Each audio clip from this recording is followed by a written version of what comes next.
시청자 여러분 안녕하십니까? 레디 개장 시그널 진행의 김민지입니다. 어일삼, 어차피 시가총액은 삼성전자지 라고 생각했던 우리의 고정관념이 27년 5개월 만에 깨졌습니다.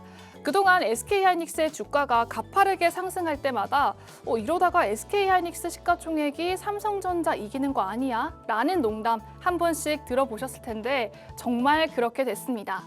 그동안 HBM에만 집중해왔던 SK하이닉스가 이번에는 미국 ADR 상장 기대감으로 수급 쪽에서 삼성전자를 제치고 코스피 시가총액 1위에 자리했습니다.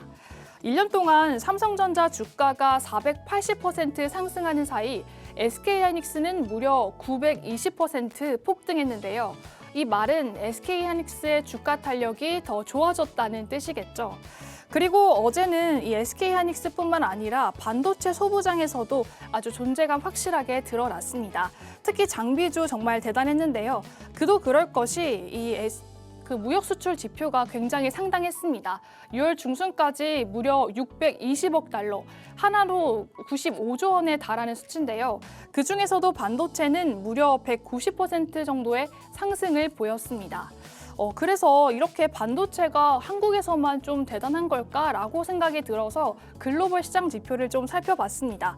세계 반도체 무역 통계기구 WSTS에 따르면 올 4월 기준 글로벌 반도체 매출이 전년 동기 대비 무려 93.9%, 그러니까 약 2배 가까이 폭발적인 성장을 기록했다고 볼 수가 있는데요. 전 세계가 그야말로 전례 없는 반도체 대호황기를 지나고 있습니다. 그래서 이번 이 시가총액 역전 현상도 그렇고 이런 AI 슈퍼사이클에 대해서 우리가 기존에 알던 대로 하던 대로 시장에 접근하는 게 아니라 좀 새로운 시각을 갖고 다시 한번 투자 전략을 재정비해야 하지 않을까, 이런 해석이 가능할 것 같습니다. 그런 가운데 간밤 미국 증시 3대 지수 혼조세를 나타냈고요. 내일 실적 발표를 앞두고 있는 마이크론은 6%대 상승 마감했습니다. 이렇게 가는 종목만 가는 장세 속에서 이런 종목이 없으신 분들은 체감 온도가 많이 다르실 것 같아요. 지금 쫓아가기에 너무 많이 올랐고 또 내 계좌엔 그런 종목은 없고 손실만 나고 있고, 이럴 때일수록 좀 확실한 수익률을 낼 수 있는 종목들이 필요하겠죠.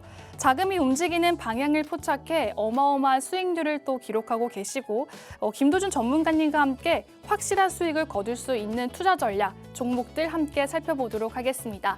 그럼 본격적인 시작에 앞서 간밤 미국 증시 상황과 오늘 개장 전 체크해봐야 할 뉴스들 한번 살펴보시죠. 안녕하세요. 미국 증시 마감 상황 전해드릴 캐스터 안신영입니다. 간밤 뉴욕 증시는 화려했던 AI 랠리에 잠시 제동이 걸렸습니다. 반도체주를 중심으로 매물이 출회되면서 나스닥이 1% 넘게 밀렸는데요. 투자자들은 이번 주 마이크론 실적을 앞두고 AI 업황을 다시 한번 점검하는 모습입니다. 자세한 지수 상황 먼저 살펴보겠습니다.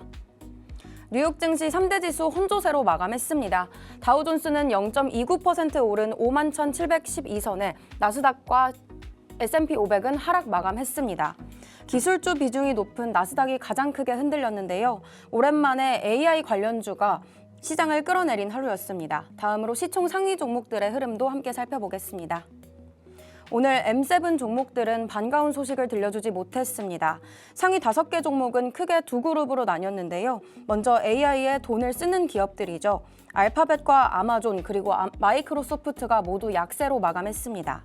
최근 월가에서는 AI 인프라 투자 비용이 너무 빠르게 늘고 있다는 우려가 커지고 있기도 합니다. 먼저 알파벳의 경우 주가가 1년 만에 가장 큰 낙폭을 보였습니다. 핵심 인재 유출과 수익성 우려가 그 원인이었는데요.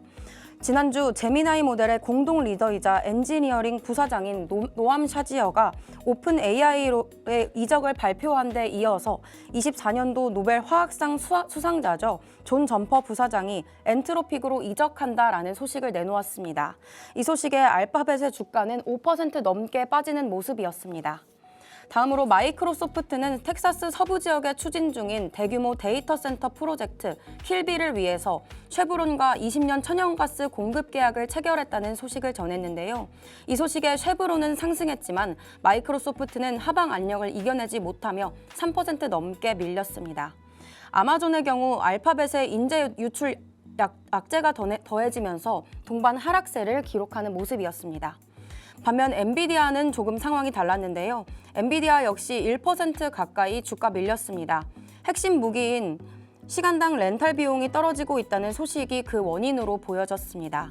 애플 역시 대형 기술주 전반의 매도세를 이겨내지 못하면서 0.33% 하락 마감했습니다. 한마디로 오늘 상위 5개 종목은 AI 기대감보다는 비용 부담에 더 초점이 맞춰졌습니다. 다음으로 스페이스X입니다. 16% 넘게 폭락했는데요. 상장 직후 광풍을 일으켰던 스페이스X가 이번에는 200억 달러 규모 채권 발행을 내세우면서 상장 이후 가장 큰 폭의 조정을 받았습니다. 스페이스X는 장중 AI 스타트업 리플렉션과 컴퓨팅 파워 공급 계약을 체결했다는 소식을 전하면서 낙폭을 어느 정도 만회하려는 시도를 했습니다. 하지만 그럼에도 하락세는 여전히 유지되면서 16.43% 하락 마감했습니다. 브로드컴과 메타도 동반으로 하락세 보였습니다. 브로드컴은 최근 한 달 동안 이어진 AI 반도체 차익 실현 흐름에서 벗어나지 못했고요. 메타 역시 AI 투자 확대에 따른 비용 부담 우려가 영향을 미쳤습니다. 반면 오늘장 승자도 있었는데요. 테슬라 1% 넘게 상승했습니다. 최근 기술주 조정 속에서 오히려 저가 매수세가 유입됐습니다. 하지만 테슬라 장중 상승폭을 잘 유지했지만 장 후반에 악재가 하나 터졌습니다. 자율주행 보조 시스템을 둘러싼 안전성 논란이 다시 한번 수면 위를 오르면서 상승폭을 제한시켰습니다. 다음으로 마이크론입니다. 단연 오늘장의 주인공이라고 볼 수 있겠죠. 실적 발표를 앞두고 그 기대감에 주가가 6% 넘게 치솟았습니다. 하지만 시장은 이번 주 실적보다도 HBM 수요 전망에 주목하고 있는 모습입니다. AI 서버가 늘어날수록 결국 필요한 건 메모리다라는 논리가 이어지고 있는데요. 실제로 최근 월가에서는 AI 투자 기업보다 부품 공급 기업이 더 매력적이다라는 평가도 이어지고 있습니다. 다음으로 유가 상황 한번 살펴보겠습니다. 국제유가는 계속해서 안정권을 이어가고 있습니다. WTI는 2.62% 내린 73달러 선에, 브렌트유는 3.25% 내린 77달러 선에 마감했습니다. 미국이 종전 협상 기간 동안 이란의 원유 판매 제재를 면제하기로 했죠. 이 소식에 브렌트유의 가격은 77달러 선까지 내려오는 모습이었습니다. 호르무즈 해협 공포보다는 협상 기대가 우세했던 하루였습니다. 그러면 금은 가격은 어땠을까요? 금과 은 역시 나란히 하락했습니다. 금 선물은 1% 넘게 내린 4,202선에, 은 선물 역시 1.11% 내린 65달러 선에 안착했습니다. 보통 중동 리스크가 커지면 금값이 오르는데요. 이제는 안전자산보다 현금을 들고 기다리겠다는 분위기가 더해졌습니다. 또 이번 주 PCE 물가지수와 마이크론의 실적 발표를 앞둔 경계감이 반영된 모습이었습니다. 지금까지 뉴욕 증시 마감 상황 전해드렸는데요. 간밤 시장은 AI를 의심하기보다는 AI에 가장 많은 돈을 쓰는 기업과 AI로 가장 먼저 돈을 버는 기업을 구분하기 시작했습니다. 그리고 그 첫 번째 시험대가 바로 이번 주에 실적 발표를 앞두고 있는 마이크론입니다. 시장의 관심은 이제 엔비디아에서 마이크론의 성적표로 이동하고 있는 모습입니다. 지금까지 미국 증시 마감 상황 전해드렸습니다. 안녕하세요. 개장 전 체크포인트 알려드릴 캐스터 이후연입니다. 첫 번째 소식입니다. SK하이닉스가 드디어 코스피의 왕좌를 빼앗았습니다. SK하이닉스 시가총액이 25년 7개월 만에 삼성전자를 제쳤는데요. 종가 기준으로 SK하이닉스 시총 1위에 올랐습니다. 방금 전 프리장에서는 SK하이닉스의 주가가 300만 원을 넘기기도 했고 현재는 297만 원 선에 안착하고 있습니다. 이렇게 국내 증시의 대장주가 바뀌었는데요.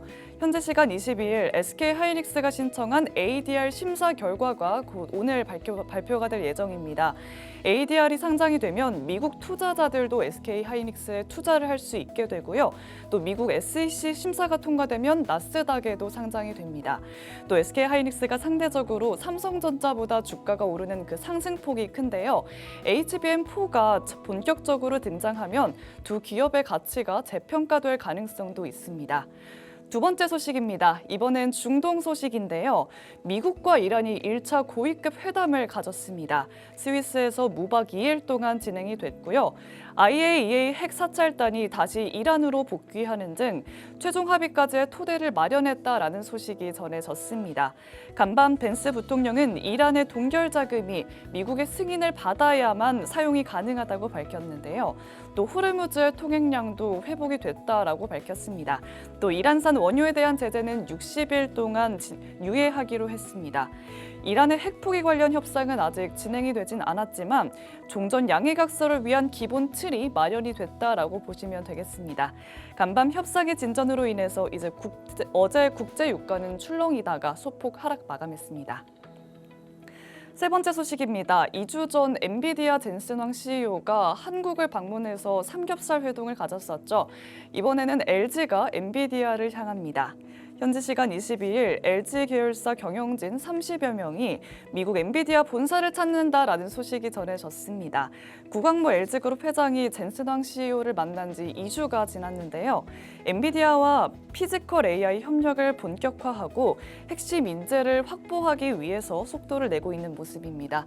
LG CNS 로봇 플랫폼에 엔비디아의 기술이 더해져서 제조 공장의 AI화를 앞당긴다고 밝혔습니다.